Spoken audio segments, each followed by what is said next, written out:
பிரதமர் மோடி அவர் உலகமே பயப்படுதுங்க, பயப்படுது, பயங்கரமா சொல்றாங்க, மரியாதையா இருக்கிறாங்க. அவர் பண்ற சர்க்கஸ்க்கு பயப்படாதுதான் ஆச்சரியம். தெருவுல டம் டம் டம் அடிச்சுக்கிட்டு கையில நடப்பாங்க, பார்த்திருக்கீங்களா? ரொம்ப பாவப்பட்ட ஜனங்க, ரொம்ப பாவம். அந்த கம்பிக்குள்ள உடம்ப விட்டு எடுத்து அவங்க பார்க்கும்போது நமக்கு ரொம்ப பாவமா இருக்கும். அவங்க கூட பரவாயில்லைங்க, இந்த ஓட்டுக்காக கடலுக்கடியில போறது என்ன, வானத்துல பறக்கிறது என்ன, பைலட்டை தள்ளி விட்டு இவரு ஓடுறாரு போல விமானத்தை. பாகிஸ்தான பாரு, பாகிஸ்தான பாரு. நமக்கு அவங்களுக்கு என்ன வித்தியாசம்னா, நம்ம சொல்றோம் ஐரோப்பாவை பாரு, நார்வேயை பாரு, ஸ்வீடனை பாரு, சுவிட்சர்லாண்ட பாரு. இவனை விட்டா பாகிஸ்தான பாரு, பங்களாதேஷ பாரு, ஆப்கானிஸ்தான பாரு. இதெல்லாம் மத வெறியால் அமைதி இழந்த நாடுகள். முதல்வர் அவர்கள் கோயிலுக்கு போகல, அவங்க மனைவி கோயிலுக்கு போறாங்க. நீங்க ஏன் அவங்கள போக வைக்கிறீங்க? இந்த கேள்வியை வேற யாரையும் கேட்க முடியாது. சரி, நீங்க போக கூடாதுன்னு உத்தரவு போட்டாருன்னு வச்சுக்குவோம், யோசிங்க. போக கூடாதுங்க, அவங்களுக்கு பக்தி வேணா இருக்கலாம், அவங்க கோயிலுக்கு போக கூடாது அப்படின்னு உத்தரவு போட்டுட்டா, இதே கேள்வி கேட்டவர் திருப்பி என்ன கேட்பாருன்னா, அப்புறம் என்னங்க பெண் உரிமை? அவங்களுக்கு உரிமை இல்லையா? அவங்க வந்து இந்த வடிவேல ஆட்டோ ஓட்டின மாதிரி, அது வேற வழி. இந்த விழா நம்முடைய தமிழ்நாட்டின் முதல்வர் முத்துவேல் கருணாநிதி ஸ்டாலின் அவர்களுடைய பிறந்த நாள் விழா. இது எதுக்காக நம்ம பிறந்த நாள் விழா கொண்டாடணும்? பிறந்த நாள் கொண்டாடினா வாழ்த்து சொல்லுவோம், அன்னையோட முடிஞ்சிடும். அது கூட பழையவங்களுக்கு எல்லாம் பிறந்த நாளே பாதி பேருக்கு தெரியாது. நிறைய பேர் இங்க ஒரு 50 வயசுக்கு மேல இருக்கவங்களுடைய பிறந்த நாள் எல்லாம் எடுத்து பார்த்தா எல்லாருக்கும் ஜூன் மாசத்துல ஏதோ ஒரு தேதி இருக்கும். ஏன் அப்படின்னா 5 வயசு நிறைஞ்சா பள்ளிக்கூடத்துல சேர்க்கலாம். அந்த தேதியை போட்டவரு ஹெட் மாஸ்டராக இருப்பார். தலைமை ஆசிரியர் போட்ட தேதி தான் பல பேருக்கு பிறந்த நாள். அதை தாண்டி அவர்களுக்கென்று இயல்பாக பிறந்த நாளை கொண்டாடக்கூடிய பழக்கம் நம்ம ஊர்ல பெருசா கிடையாது. ஆனா ஓரளவுக்கு நமக்கு அறிவு, வளர்ச்சி, கல்வி, வேலை வாய்ப்புகள், வசதி இதெல்லாம் கொஞ்சம் வந்த பிறகுதான் நம்ம குழந்தைகளுக்கு பிறந்த நாள் கொண்டாடுறது அப்படின்னு ஒரு பழக்கம் வந்தது. அதுவும் பெரியவங்களுக்கு கொண்டாடுறது கிடையாது, குழந்தைகளுக்கு கொண்டாட ஆரம்பிச்சாங்க. இப்ப அது எங்கேயோ போய் நிக்குது. ஒரு பிறந்த நாள் கொண்டாடினா அதுக்கு வந்து பிறந்த நாள் கொண்டாடுறவங்களுக்கு தான் எல்லாரும் அன்பளிப்பு கொடுப்பாங்க.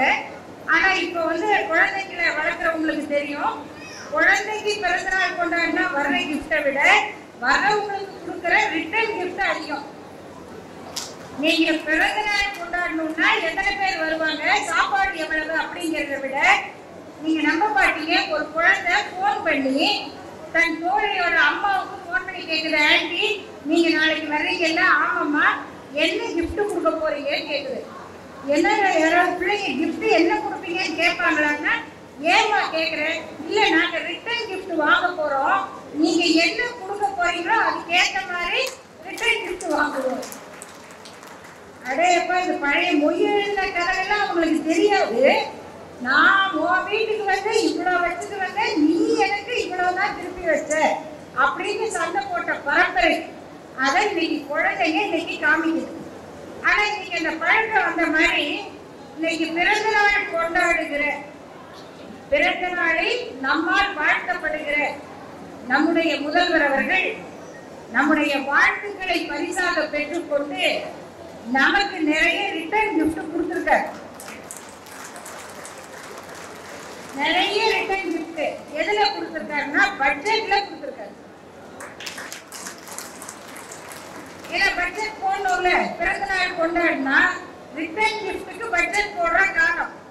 அப்போ நாம கொடுக்கிற பரிசு என்னன்னா நம்முடைய அன்பு, நம்முடைய நம்பிக்கை, நம்முடைய வாழ்த்து, இன்னும் சொன்னா நம்முடைய எச்சரிக்கை. உங்களை தான் நாங்க நம்பி இருக்கோம், எங்களை கைவிட்டாதீங்க. நான் இந்த கொள்கையை இதுக்கப்புறம் யாரும் சொல்ல முடியாது. யாரையாவது கேட்க முடியுமா?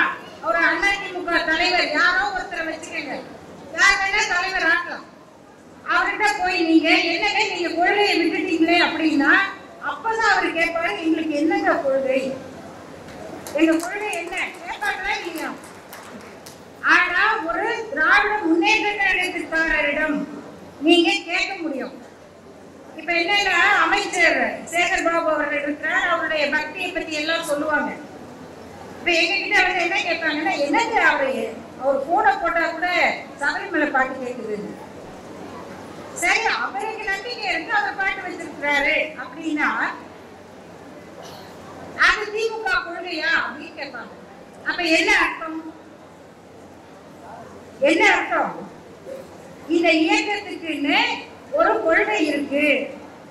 அந்த கொள்கை என்பது பெரும்பாலும் இப்படிப்பட்ட கடவுள் நம்பிக்கை, மத நம்பிக்கை, மூட நம்பிக்கைகள் இதுக்கு அப்பாற்பட்டது அப்படின்னு. அப்ப அதுல தனிப்பட்ட சில பேருடைய உரிமை அப்படின்னு வரும்போது இதை இயக்கமாக நினைக்கிற, இதுதான் உங்க கொள்கைன்னு கேட்கிற உரிமை மக்களுக்கு இருக்கு. முதல்வர் அவர்கள் கோயிலுக்கு போகல, அவங்க மனைவி கோயிலுக்கு போறாங்க, நீங்க ஏன் அவங்கள போக வைக்கிறீங்க? இந்த கேள்வியை வேற யாரையும் கேட்க முடியாது. சரி, நீங்க போக கூடாதுன்னு உத்தரவு போட்டாருன்னு வச்சுக்குவோம்.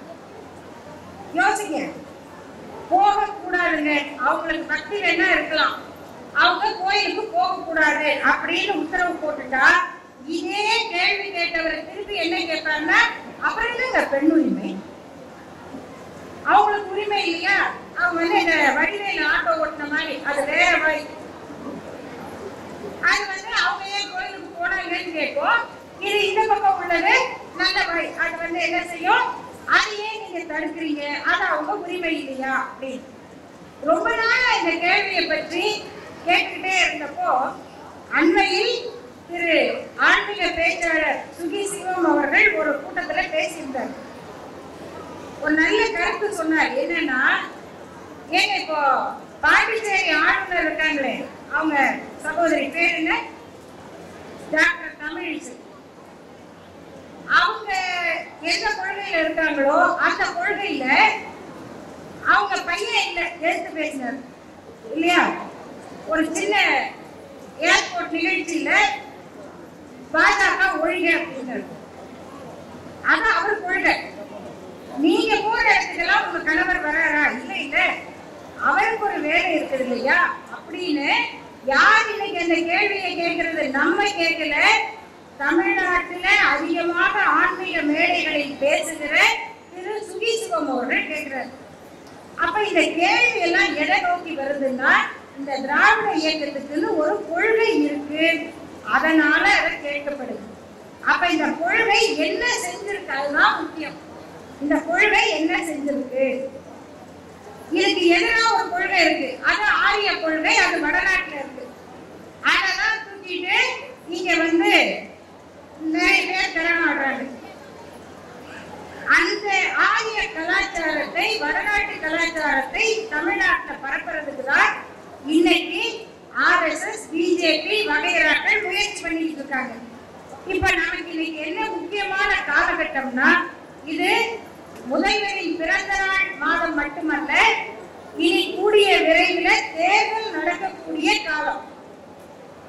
அதுவும் இந்தியாவை ஆளப்போவது யார் அப்படிங்கிற கேள்வி இருக்கு.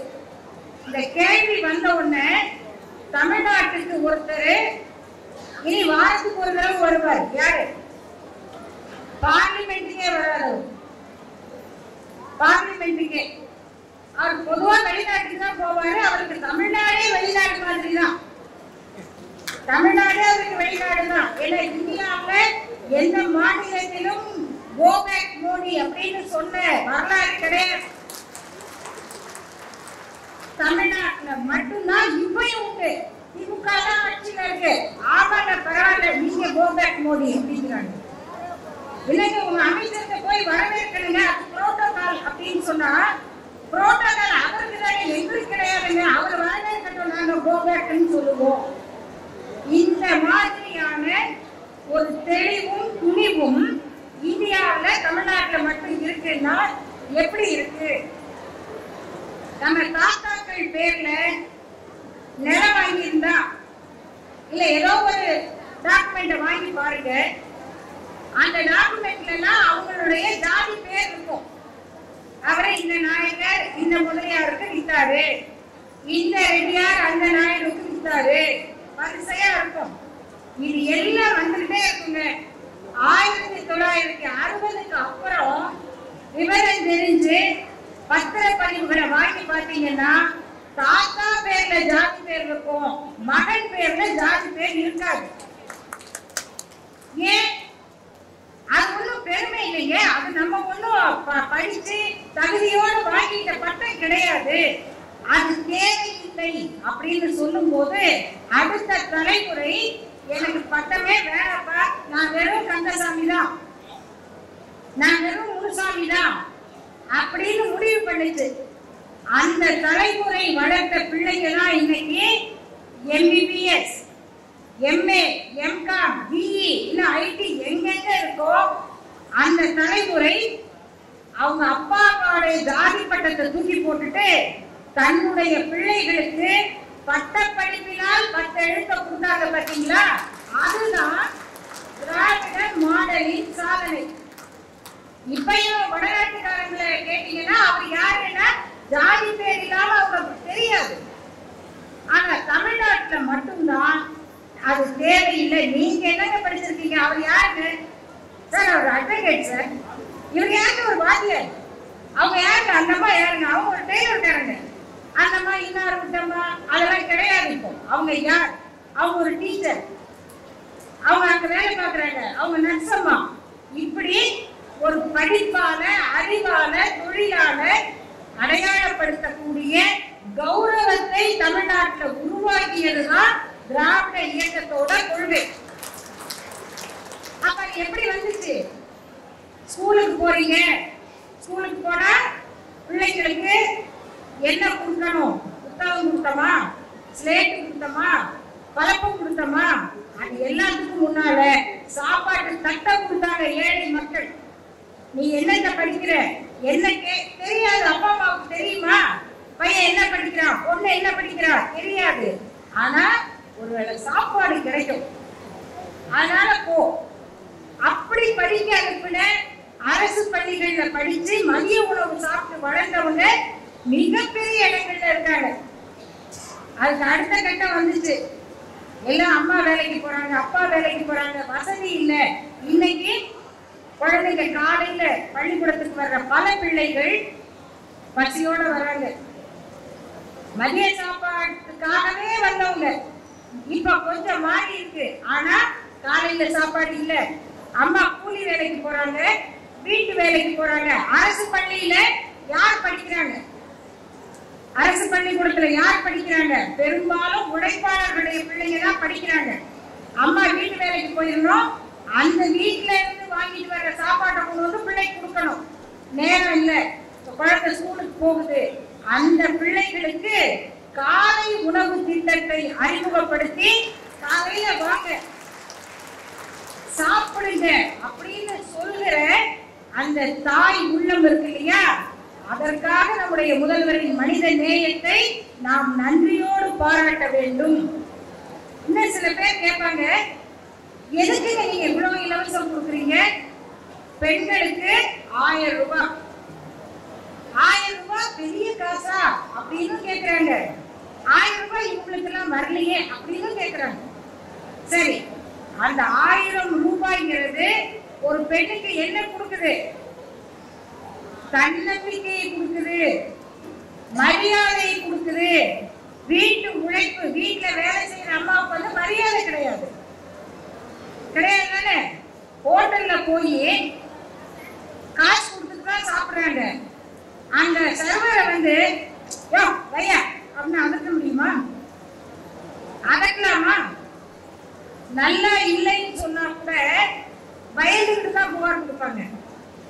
ஆனா வீட்டுல பார்த்து பார்த்து சமைக்கிற ஒரு அம்மாவை இதே குழம்பு ஊத்துற, உனக்கு வேற சமையலே தெரியாதா அப்படிங்கறத ஆரம்பிச்சு சாப்பாடு தட்டை தூக்கி அடிக்கிற வரைக்கும் பண்ண முடியும். ஏன்? அந்த அம்மாவுடைய உழைப்புக்கு மரியாதை கிடையாது. அப்ப அந்த குடும்பம் கொடுக்காத மரியாதையை, சமூகம் கொடுக்காத மரியாதையை அரசு கொடுக்குது. உங்களுக்கு உரிமை தொகை, அது இலவசம் அல்ல, உதவி தொகை அல்ல. யாரும் நம்மள கேட்க முடியாது, நீ ஒன்னும் ஹெல்ப் பண்ண வேணாமா, எனக்கு கவர்மெண்ட் கொடுக்குது, முதல்வர் பணம் கொடுக்குறாரு அப்படின்னு சொல்லுகிற அந்த துணிச்சலை அந்த 1000 ரூபாய் கொடுக்கும். மற்ற இதெல்லாம் நிறைய சொல்றதுக்கு, அரசு பள்ளியில படிக்கிற பிள்ளைங்க மேல் படிப்பு படிச்சா மாசம் 1000 ரூபாய், அதுக்கு புதுமை பெண் திட்டம் அப்படின்னு பேரு. இதெல்லாம் பாராட்டினாங்க. ஆனா அதுலயே அக்காவுக்கு 1000 ரூபாய் கிடைக்குது, ஆனா தம்பிக்கு இல்ல. அதே வீடுதான், அந்த 1000 ரூபாய் வாங்குற அந்த அக்கா படிச்சா அதை கவர்மெண்ட் ஸ்கூல்ல தான் தம்பி படிக்கிற, அண்ணன் படிச்சா, அவனுக்கு இல்ல. அப்ப எங்களுக்கும் கஷ்டம் தானங்க. ஏன்னா நிறைய பேர் கேட்பாங்க, அது எல்லாமே பெண்களுக்கே கொடுக்குறீங்களே அப்படின்னா எல்லாத்தையும் கொடுக்க முடியாது. ஆனால் அந்த மாணவர்கள் அரசு பள்ளியில படிச்சா அவங்களும் மேல வரும்போது ஆண் பிள்ளைகளுக்கும் உதவித்தொகை அப்படின்னு தமிழ் மகன் அப்படின்னு அந்த பேர் திட்டம் வச்சாங்க. இன்னைக்கு அரசு பள்ளியில படிக்கணும், அப்படி படிச்சுட்டு வந்துதான் இந்த இயக்கம் உருவாக்கிய சாதனைகளை நம்ம பார்த்துக்கிட்டு இருக்கோம். அது இன்னைக்கு தமிழ்நாடு மட்டுமல்ல, உலகத்துல எங்க போனாலும் தமிழ்நாட்டுல படிச்சவங்களுக்கு ஒரு தனி மரியாதை உண்டு. அந்த அவ்வளவு பேரும் திராவிட இயக்க ஆட்சியில படிச்சவங்க தான். அந்த திட்டங்களை உருவாக்கியவர் முத்தமிழறிஞர் கலைஞர் தான். ஒவ்வொரு ஊர்ல இருக்கிற பள்ளிக்கூடத்துல பாதி காமராஜர் கட்டினார், பள்ளிக்கூடத்துல பாதி காமராஜர் கட்டினது, மீதி மொத்தமும் கலைஞர் கட்டினதுதான். பள்ளிக்கூடம் வரைக்கும் தான் காமராஜர் கட்டினார். அவர் காலத்துல அவ்வளவுதான் முடியும், நம்ம குறையும் சொல்லல. அவருக்கு அப்புறம் என்ன, நம்ம பள்ளிக்கூடத்தை மூடணுமா? அதை விட அதிகமான பள்ளிக்கூடங்களை திறந்திருக்கிறோம். பள்ளிக்கூடங்களை மூடுறதுக்கே ஒருத்தர் முதலமைச்சரா வந்தார், அவர் பேர் ராஜாஜி. நம்மளுக்கு அவர் பேர் ராஜாஜி இல்ல, அவர் பேர் ராஜகோபால் ஆச்சாரி. சரிங்களா? ராஜகோபால் ஆச்சாரி. அத முழுசா சொல்றது மரியாதையிலேயே நம்ம சொல்ல மாட்டோமே, அதனால குறைச்சிக்கிட்டு ராஜான்னு ஒரு கூப்பிட்டாங்க. சரி, ராஜான்னு கூப்பிட்டா மரியாதை இல்லையே அப்படின்னு ராஜாஜி அப்படின்னு போட்டு வடநாட்டுக்காரங்க ஆஞ்சி ஹோஜி ஹாஞ்சி மாதிரி ராஜாஜின்னு போட்டாங்க. அதுதான் அவர் பேர் ஆயிடுச்சு. ராஜாஜி மருத்துவமனைன்னு தான் நம்மளே வச்சிருக்கோம். அவர் பேர் ராஜகோபால் ஆச்சாரி தான். அவர் முதல்வர் என்ன பண்ணாருன்னா எல்லா பள்ளிக்கூடத்தையும் மூடினாரு. ஏன் பள்ளிக்கூடத்தை மூடுறீங்கன்னா வருமானம் இல்லை அப்படின்னு சொன்னார். அவர் மூடிய பள்ளிக்கூடங்களை திறந்தவர் தான் காமராஜர். சரி, அப்ப அவர் மூடினாருல பள்ளிக்கூடம், அதெல்லாம் யார் கட்டினது? ராஜாஜி மூடின பள்ளிக்கூடங்களை திறந்தவர் காமராஜர். அப்ப ராஜாஜி மூடிய பள்ளிக்கூடங்களை முதல்ல கட்டுனவங்க யாரு அப்படின்னா அவங்கதான் நீதி கட்சி தலைவர்கள். அந்த நீதி கட்சியின் தொடர்ச்சி தான் என்னுடைய ஆட்சியில் நம்முடைய முதல்வர் அவர்கள் சொன்னார் இல்லையா, அங்க இருந்து வருது. நடுவுல மூணுன ராஜாஜி இல்ல. பள்ளிக்கூடங்களை திறந்த காமராஜரை பின்பற்றுவோம். பள்ளிக்கூடங்களை கட்டிய திராவிட இயக்கத்தினுடைய முன்னோர்கள் தான் நீதி கட்சி அப்படின்னு சொன்னார். அப்ப எங்கெல்லாம் ஹை ஸ்கூல் இருந்ததோ அதெல்லாம் ஹையர் செகண்டரி ஆச்சு, எதெல்லாம் எலிமெண்டரி ஸ்கூலோ அது மிடில் ஸ்கூல் ஆச்சு. இப்ப 10 ஸ்கூல் இருக்க இடம்னா அந்த இடத்துக்கு ஒரு கல்லூரி வரணும். அது கலை கல்லூரியாக இருந்தது, அப்புறம் பொறியியல் கல்லூரி. இப்ப ஒரு மாவட்டத்துக்கு ஒரு மருத்துவ கல்லூரி இருக்கிற மாநிலம் தமிழ்நாடு. அப்ப திராவிட மாடல் என்ன பண்ணுச்சு, ஒவ்வொரு மாவட்டத்திலையும் ஒரு மருத்துவ கல்லூரி கட்டி நம்ம பிள்ளைகளை எல்லாம் டாக்டர் ஆக்குச்சு. பிஜேபி மாடல் என்ன பண்ணுதுன்னா, நீங்க கட்டின மெடிக்கல் காலேஜ்ல உங்க பிள்ளைங்க படிக்க முடியாது, நாங்க ஒரு நீட்ல ஒரு தேர்வை வச்சு வடக்கதியாளர்களை கொண்டாந்து இங்க கொட்டுவோம், நீங்க கட்டடம் கட்டுவீங்க, எங்க பசங்களை உள்ள போட போறோம், இனி உங்க ஊரு டாக்டர் கிடையாது. அப்படிங்கிறது தான் அவங்களுடைய ஆரிய மாடல் பிஜேபி ஆட்சி. முதல் நம்முடைய பிரதமர் மோடி அவர் உலகமே பயப்படுதுங்க, பயப்படுது, பயங்கரமா சொல்றாங்க, மரியாதையா இருக்கிறாங்க. அவர் பண்ற சர்க்கஸ்க்கு பயப்படாட்டிதான் ஆச்சரியம். திடீர்னு பார்த்தா இந்த மசூதியில மந்திரிக்க போன மாதிரி மயில் இறகெல்லாம் எடுத்துட்டு கப்பல்ல போறாரு. பாத்துட்டீங்களா? மசூதியில மந்திரிக்கிறவங்க தான் அப்படி மயில் இறக வச்சிருப்பாங்க. இவரு எங்க மசூதிக்காரரு? இவரு மசூதி இடிக்கிற ஆளாச்சு இல்லையா? அவங்க மசூதி கட்டுறவங்களா? இடிக்கிறவங்க. இவரு ஏன் மயில் இறக எடுத்துட்டு எங்க போறாருன்னா கடலுக்குள்ள போறாரு. கடலுக்குள்ள போய் கடலுக்கு அடியில போய் தவம் பண்றாங்க. ஏன் என்னதாச்சு? கடலுக்கு அடியில என்னன்னா கிருஷ்ணர் வாழ்ந்த நகரம் முழுகி போயிருச்சாமா. முழுகி போன இடத்தை கண்டுபிடிச்சிட்டாங்களாம். அந்த இடத்துல போய் இவர் தவம் பண்ணி இப்ப என்ன பண்ண போறீங்க? திருப்பி அங்க போய் கிருஷ்ணர் வாழ்ந்த நகரத்தை கட்ட போறீங்களா? என்ன பண்ண போறீங்க? எதுக்கு நம்ம ஊர்ல இந்த தெருவுல டம் டம் டம் அடிச்சுக்கிட்டு கையில நடப்பாங்க பார்த்துருக்கீங்களா? ரொம்ப பாவப்பட்ட ஜனங்க, ரொம்ப பாவம். அந்த கம்பிக்குள்ள உடம்ப விட்டு எடுத்து அவங்க பார்க்கும்போது நமக்கு ரொம்ப பாவமா இருக்கும். அவங்க கூட பரவாயில்லைங்க, இந்த ஓட்டுக்காக கடலுக்கடியில போறது என்ன, வானத்துல பறக்கிறது என்ன, பைலட்டை தள்ளி விட்டு இவரு ஓடுறாரு போல விமானத்தை. அப்படின்னா எல்லாம் பண்ணாருங்க. ஒரு கோயில திறக்காத கோயிலுக்கு கும்பாபிஷேகம் நடத்தின பெருமை அவருக்கு தான். கட்டாத கோயிலுக்கு, கட்டாத கோயில சாமியை வச்சு அதுக்கு கும்பாபிஷேகம் மாதிரி என்னமோ ஒண்ணு பண்ணாரு. அதுக்கு என்ன பேரு? என்னமோ ஒரு பேர், அது வாயில வராது, விட்டுருவோம். பிராண பிரதிஷ்டை. அவரை கொண்டு போய் உள்ள வச்சாராம். யாரே? ராமரை. எல்லாம் இவர் பண்ணாருன்னு சொன்னாங்க. அங்க உள்ள ஒரு நாமக்காரர் ஒருத்தர் இருக்காரு. அவர் என்ன பண்றாரு தெரியுங்களா? பாப்போம், டிவில எல்லாம் பாருங்க. இவர் எல்லாம் கும்பிட்டு திரும்புறாரு. போ போ போ பார்த்தாங்க ஜேதா அப்படிங்கிற யாரு? அந்த ஊர்ல இருக்கிற ஒரு பூசாரி. ஏன்னா ஒரு உயர்ந்தாதி பூசாரி. அவர் இவரை பார்த்து தள்ளு தள்ளு அப்படிங்கிறாரு. சங்கராச்சாரிங்க எல்லாம் கோயிலுக்குள்ள அங்க போகல. ஏன் போகல? இவர் சூழ்நில, இவர் போய் சிலையை தொட்டு வைக்க கூடாதுன்னு போகல.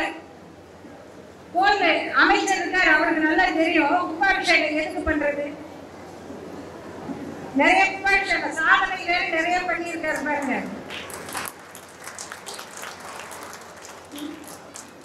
எதுக்கு கும்பாபிஷேகம் பண்றது சொல்லுங்க? நல்ல பக்தி உள்ள மக்களுக்கு தெரியும். ஏன்னா கோயில கட்டினவங்க எல்லாம் நம்ம ஆளுங்க, சூத்திராளுங்க. கோயிலுக்கு வண்ணம் பூசி எல்லா வேலையும் செஞ்சு சிற்பம் பண்ண ஆசாரி வரைக்கும் தீண்டப்படாதவர் தான். நம்ம எல்லாம் சேர்ந்து கட்டி நம்ம செஞ்சு நம்ம உள்ள கொண்டு போய் வச்ச அந்த சிலைக்கும் கோயிலுக்கும் தண்ணியை ஊற்றி தீட்டு கழிச்சுட்டு அடுத்து அவங்க உள்ள போயிடுவாங்க. அப்புறம் நம்ம வெளில போவோம். அதுக்குதான் தீட்டு கழிக்கிறது, அதுக்குதான் கும்பாபிஷேகம் பண்ண. நம்ம எல்லாம் தொட்டு அந்த கோயில் தீட்டாகி போச்சாமா. புது வீடு கட்டுறீங்கல்ல, கட்டின வீட்டுக்குள்ள எல்லாத்துக்கும் பசுமாட்டை கொண்டாந்து விட்டு பூஜை பண்றீங்க. ஏன்னா கட்டினவங்க எல்லாம் பெரிய ஜாதி கிடையாது, பல பேருடைய ஜாதி. அதனால அதெல்லாம் கழிக்கிறதுக்கு தான் பசுமாடு உள்ள போது சாணம் போட்டு சுத்தம் பண்ணுது. அவ்வளவு பரிசு இருக்கு நமக்கு.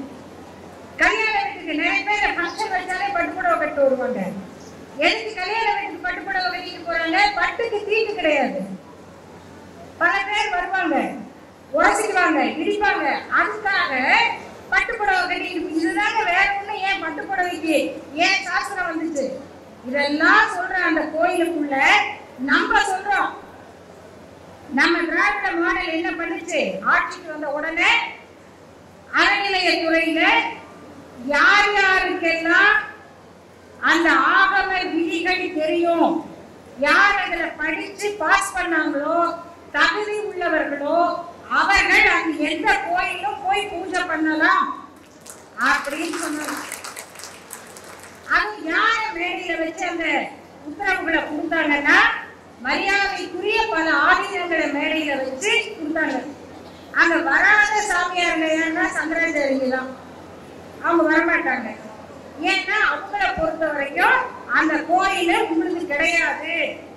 இன்னும் சில பேர் கேட்பாங்க, ஏங்க நீங்க பிரைம் மினிஸ்டர் பார்க்க போறீங்களே, பிரைம் மினிஸ்டர் சேர்ல நீங்க உட்கார்ந்துக்க முடியுமா? புத்திசாலியா? முதல்வரை பார்க்க போறீங்க, முதல்வரை பார்த்தா நீங்க எதிரில தாங்க நிக்கணும், முதல்வர் சேர்ல உட்கார முடியுமான்னு கேட்பாங்க. முடியாதுங்க. அவர் முதல்வரோ பிரதமரோ அவங்க தேர்தலில் நின்று மக்களை சந்தித்து அந்த இடத்துல உட்கார்றதுக்காக வெற்றி பெற்று வந்தவங்க. அவங்க இடத்துல போய் இது எதையுமே பண்ணாம ஆழ்வார் மாளிகையில உட்கார்ந்து இருக்கிற ஆர்.என். ரவி மாதிரி நான் போய் உட்கார்ந்துக்க முடியுமா? சொல்லுங்க. அவர் வந்து சட்டசபைக்கு வரலாம் போலாம். நம்ம அப்பா வயசுல போய் உட்கார முடியுமா? நான் அந்த ஐபிஎஸ் ரிட்டையர்டுங்க அப்படின்னு சொல்லி முடியாது. ஆனா கோயில்ல பூஜை பண்ற இடம் இருக்கே, அது எப்படி உங்களுக்கு கிடைச்சது? நாங்க படிச்சோம் சொன்னீங்க, வேதம் படிச்சோம், ஆகமம் படிச்சோம், எங்களுக்கு தான் தெரியும் சொன்னீங்க, அதனால அது கிடைச்சது. அப்போ உங்களை போல யாருக்கெல்லாம் அது படிக்க தெரியுமோ, யாருக்கெல்லாம் சாஸ்திரம் தெரியுமோ அவங்களுக்கு அது கிடைக்கணும்ல. நம்ம வேதம் தெரியாம படிக்க தெரியாதவங்களை உள்ள விட சொல்லுங்க. நாங்க பாட்டெல்லாம் பாடி கத்துக்கிட்டு இதெல்லாம் பண்ணுவோம்ல, நாங்க உள்ள போறோம்னு சொல்லி எங்களுக்கு நம்பிக்கை இல்லையே. அதை நம்புகிற, ஆகமம் படித்த, சாஸ்திர விதிகள் தெரிந்த யார் வேணா போய் உள்ள போலாம், பூஜை பண்ணலாம் அப்படின்னு சட்டம் போட்டது திராவிட மாடல். இல்லைங்க, நீங்களும் ஆகமம் படிக்கலாம், நானும் ஆகமம் படிக்கலாம், நீங்களும் பூணூல் போடலாம், நானும் பூணூல் போடலாம். ஆனா நீங்க பிறவியில இங்க பிறக்கல, நீங்க அக்ரஹாரத்துல பிறக்கல, நீங்க பார்ப்பன குடும்பத்துல பிறக்கல. அப்ப ஆகமம் படிச்சது தகுதி இல்ல, சாஸ்திரம் படிச்சது தகுதி இல்ல, வேதம் படிச்சது தகுதி இல்ல, இந்த குடும்பத்துல பிறந்ததுதான் தகுதி அப்படின்னு சொன்னா பிறப்புக்கும் எல்லா உயிர்க்கும் என்ற வள்ளுவருக்கு சிலை வைத்த இந்த திராவிட ஆட்சியில பிறப்பு எல்லாருக்கும் ஒண்ணுதாங்க. தகுதி படிப்பால வருது, பயிற்சியால வருது. அந்த பயிற்சி யாருக்கெல்லாம் உண்டோ அவங்களுக்கு பூஜை பண்ண உரிமை உண்டு. ஆண்களுக்கு மட்டும் இல்ல, பெண்களுக்கே இன்னைக்கு பயிற்சி கொடுத்திருக்காங்க. பெண்களையே அர்ச்சகரா நியமனம் பண்றதுக்கான வாய்ப்பு வந்துருச்சு, ஆணையம் போட்டாங்க. இதெல்லாம் செஞ்சு சமூக மாற்றம், இது பண்பாட்டு மாற்றம், கல்வி வளர்ச்சி, அறிவியல் வளர்ச்சி, இதெல்லாம் உருவாக்குவது நம்முடைய திராவிட முன்னேற்ற கழகத்தினுடைய அடிப்படை கொள்கை. அதை செய்யறதுதான் மனித நேயம். இதுக்கு எதிரானதுதான் பிஜேபியோ ஆர்எஸ்எஸ்ஓ இவர்களுடைய தேசிய கொள்கை. அதை இன்னைக்கு தமிழ்நாட்டில் கொண்டு வந்து மத கலவரங்களை விதைப்பதற்கு திட்டமிடுகிற யாருக்கும் நம்ம இடம் கொடுக்க கூடாது. அதுதான் நம்ம இன்னைக்கு மனசுல வச்சுக்க வேண்டிய மிக முக்கியமான கருத்து.